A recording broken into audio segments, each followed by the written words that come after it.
Reflection terms में mirror formula करने वाले हैं। तो mirror formula which gives you the relationship between the image distance, object distance and focal length के बारे में, ठीक है।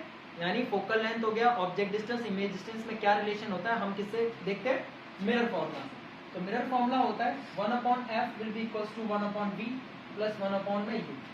This is the mirror formula. The sum of the reciprocal of the image distance and object distance will be equals to the reciprocal of focal length. तो यहाँ पे f क्या होती है हमारी फोकल लेंथ, v क्या होती है हमारी यहाँ पे इमेज डिस्टेंस और u क्या होता है हमारा ऑब्जेक्ट डिस्टेंस। अब यहाँ पर फॉर्मूला अब देखेंगे जब हम न्यूमेरिकल सॉल्व करते हैं तो ऑब्जेक्ट डिस्टेंस हमें क्या लेना है, इमेज डिस्टेंस क्या लेना है, ये आपको पता होना चाहिए, जिसके लिए साइन कन्वेंशन मोस्ट इंपॉर्टेंट है। तो साइन कन्वेंशन जो कि हम न्यू कार्टेशियन कोऑर्डिनेट्स के अकॉर्डिंग देखते हैं। तो let me explain sign convention by image distance, object distance. Okay, तो this is the mirror formula.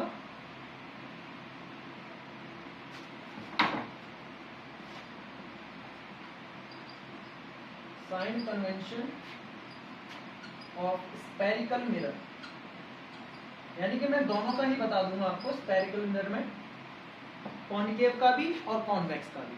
तो सबसे पहले मैं आपको एक कॉनकेव मिरर का एग्जांपल लेके कुछ टर्म्स बता देता हूँ। इसमें ये क्या होता है हमारा कोन, यहाँ पर है हमारा फोकस और ये है हमारा centre of curvature. This is concave mirror और मैं बार बार आपको बताता हूँ जिसका रिफ्लेक्टिंग पार्ट क्या होता है, बल्जिंग इनवर्ड, अंदर की तरफ होता है जैसे स्पून का। ओके, तो यहां पर हम देखते हैं, देखिए ऑब्जेक्ट हमेशा ही क्या होता है, upward to the principal axis पे, प्रिंसिपल एक्सिस पे सीधा अपसाइड पे होता है। तो इसलिए जब कोई भी ऑब्जेक्ट इसकी हाइट निकालने, this is the height of the object, ये हमेशा ही क्या रहेगी, पॉजिटिव। कोई भी इमेज हो या ऑब्जेक्ट हो, इमेज आपकी आपको पता है कॉनकेव मिरर में क्या होती है, रियल इन्वर्टेड इन फ्रंट पे होती है और वर्चुअल इमेज क्या होती है यहाँ पर बनती है। हाइट ऑफ इमेज क्या होगी, पॉजिटिव जब परपेंडिकुलर टू प्रिंसिपल एक्सिस होगी, और हाइट ऑफ इमेज नेगेटिव होगी जब डाउनवर्ड टू प्रिंसिपल एक्सिस होगी। यानी अगर कोई भी position downward to principal axis है उसको आप नेगेटिव साइन के साथ लेंगे, और अगर perpendicular to the principal axis यानी अपवर्ड डायरेक्शन में तो आप उसको किस में लोगे, पॉजिटिव में। ठीक है, तो डाउनवर्ड नेगेटिव और अपवर्ड पॉजिटिव। नेक्स्ट, अब नेक्स्ट टर्म क्या है, all the distance measured from pole, all the distances measured from pole, जितने भी डिस्टेंस होते हैं वो सब हम पोल से मेजर करते हैं। यानी कि पोल से या तो हम लेफ्ट हैंड साइड पे मेजर करेंगे यानी in front of the mirror, या तो पोल से राइट हैंड साइड पे मेजर करोगे यानी बिहाइंड द मिरर। ओके, तो जब पोल से हम लेफ्ट हैंड साइड पे मेजर करते हैं तो it is taken to be a negative, और पोल से जब हम राइट हैंड साइड पे मेजर करेंगे तो आप इसको क्या लोगे, पॉजिटिव साइन के साथ इंडिकेट करोगे। ऐसा क्यों होता है, आपको पता है कि जब हम पोल से लेफ्ट हैंड साइड लेते हैं तो this is opposite to the direction of incident ray, क्योंकि इंसिडेंट रे का जो डायरेक्शन होता है वो ऑब्जेक्ट से कहां जाएगा, लेफ्ट से राइट की तरफ। अगर आप इंसिडेंट रे के डायरेक्शन में ही मेजर कर रहे हो डिस्टेंस को तो आप पॉजिटिव लोगे, बट उसके जब अपोजिट आप मेजर कर रहे हो तो it should be taken to be a negative. तो ये था हमारा साइन कन्वेंशन ऑफ कॉनकेव। तो ये कॉनकेव का सिखाया मैंने। सेम एज इट इज अगर आप कॉन्वेक्स मिरर भी लेते हैं तो कॉन्वेक्स मिरर में क्या हो जाएगा कि अगर पोल से आप राइट हैंड साइड पे लोगे तो पॉजिटिव, और पोल से अगर लेफ्ट हैंड साइड पे मेजर करोगे तो नेगेटिव। अब इन दोनों को मैं कंपैरिजन करके आपको साइन कन्वेंशन बताता हूं इसमें। तो अब मैं आपको कंपेयर करके बताता हूं कि दोनों के साइन कन्वेंशंस में किसका नेगेटिव होगा, क्या चीज आप पॉजिटिव लेने वाले हो, यानी image distance, object distance, focal length, जो कि हम मिरर फॉर्मूले में यूज करने वाले हैं। तो फर्स्ट मैंने जैसे कि आपको यहाँ पे बना रखा है मैंने, this is the concave mirror, और यहाँ पर ये क्या है हमारा कॉन्वेक्स मिरर। तो दोनों में ही सबसे पहले मैं क्या लेता हूँ, ऑब्जेक्ट डिस्टेंस देखते हैं u। तो u आपको पता है हमेशा ही इन फ्रंट पे होगा, चाहे वो कॉनकेव हो चाहे वो कॉन्वेक्स मिरर हो, और पोल से लेफ्ट हैंड साइड पे it is always taken to be a negative, दोनों ही नेगेटिव होंगे। सेकंड केस हम देखते हैं इमेज डिस्टेंस पे। आपको पता है जो हमारा ये कॉनकेव मिरर होता है ये दोनों ही टाइप की नेचर ऑफ इमेज फॉर्म करता है, रियल इन्वर्टेड भी फॉर्म करता है, वर्चुअल इरेक्ट भी फॉर्म करता है।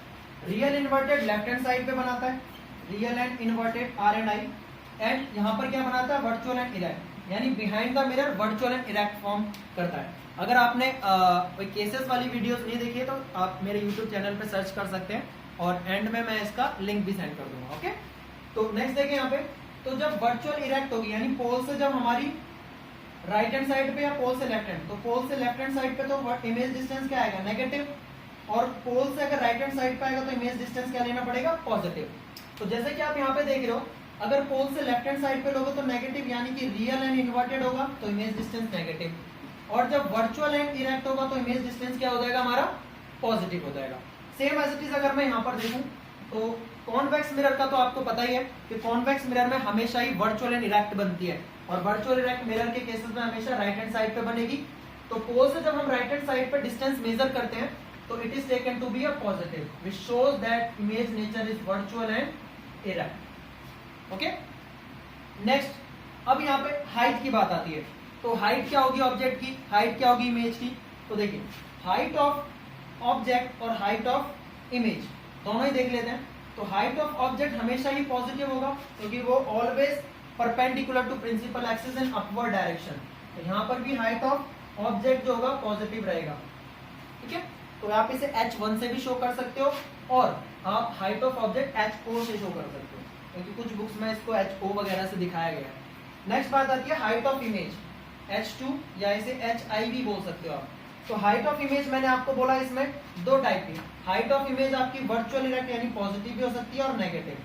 तो जब पॉजिटिव होगी अपवर्ड टू प्रिंसिपल एक्सिस यानी वर्चुअल एंड इरेक्ट होगी, और हाइट आपकी जब डाउनवर्ड, डाउनवर्ड कब होगी, जब रियल इन्वर्टेड होगी, उस केस में रियल एंड इन्वर्टेड केस में हाइट क्या हो जाएगी, नेगेटिव लेनी पड़ेगी आपको। सेकंड केस यहाँ पर देख लेते हैं हम कॉन्वेक्स मिरर के अंदर। कॉन्वेक्स में अभी मैंने आपको बताया it always form virtual erect. Erect image क्या होती है, अपवर्ड टू प्रिंसिपल एक्सिस यानी सीधी होती है। तो height of image is always taken to be a positive. Okay, तो यहाँ पे ये साइन कन्वेंशन। अब थर्ड पार्ट हमारा क्या रह जाता है यहाँ पे, फोकल लेंथ का। फोकल लेंथ की अगर मैं यहाँ पे बात करूं इसके लिए, तो फोकल लेंथ इसकी क्या होती है, मैंने आपको एक सिंपल सा कन्वर्जिंग और डाइवर्जिंग वाली जो वीडियो बनाई थी उसमें बताया है कि जब parallel beams of light rays fall down होती हैं किसी भी मिरर पे, मतलब पहला मैं कॉनकेव का बता रहा हूँ, तो it converge at a point पे, यानी ये फोकस पे जाके कन्वर्ज हो जाती है, जिसे हम प्रिंसिपल फोकस बोलते हैं। और प्रिंसिपल फोकस से पोल तक का जो डिस्टेंस होता है उसी को क्या बोलते हैं, फोकल लेंथ। तो आप देख रहे हो पोल से लेके लेफ्ट हैंड साइड यानी प्रिंसिपल फोकस तक का डिस्टेंस है, तो उसको क्या लेंगे, नेगेटिव। और हमेशा याद रखना कभी भी कॉनकेव मिरर लिखा हुआ है तो उसकी फोकल लेंथ आप ऑलवेज भी क्या करेंगे, नेगेटिव लोगे। न्यूमेरिकल वाले सेशन में मैं आपको बताऊंगा। ठीक है, नेक्स्ट अब इसकी बात करें तो इसकी फोकल लेंथ जब मैं इस पे parallel beams of light fall करता हूं तो ये डाइवर्ज हो जाता है, क्योंकि इसको क्या बोलते हैं हम, कमेंट बॉक्स में बताइए। डाइवर्स कर रहा है लाइट को, that's why what we have to call that this mirror. Okay, इसको क्या बोलेंगे, डाइवर्जिंग मिरर, क्योंकि ये कन्वर्ट कर रहा है तो उसको क्या बोलेंगे, कन्वर्जिंग, और ये होता है हमारा diverging mirror. But appear to be meet at point principal focus, यानी इसका जो फोकल लेंथ का डिस्टेंस होगा राइट हैंड साइड पे पोल से फोकस तक, तो यहाँ पे जो फोकल लेंथ आप लेंगे वो क्या लेंगे, पॉजिटिव। यानी अगर फोकल लेंथ पॉजिटिव दे रखी है या आपको लेना, तो यहाँ पे हमेशा याद रखना दिस इज कॉन्वेक्स मिरर। तो ये साइन कन्वेंशन है कुछ हमारे कॉनकेव और कॉन्वेक्स मिरर के ऊपर, ये मैंने कंपैरिजन कर दिया है। अगर आपको कोई भी डाउट आता है तो आप यहाँ पे कमेंट बॉक्स में मुझसे पूछ भी सकते हो।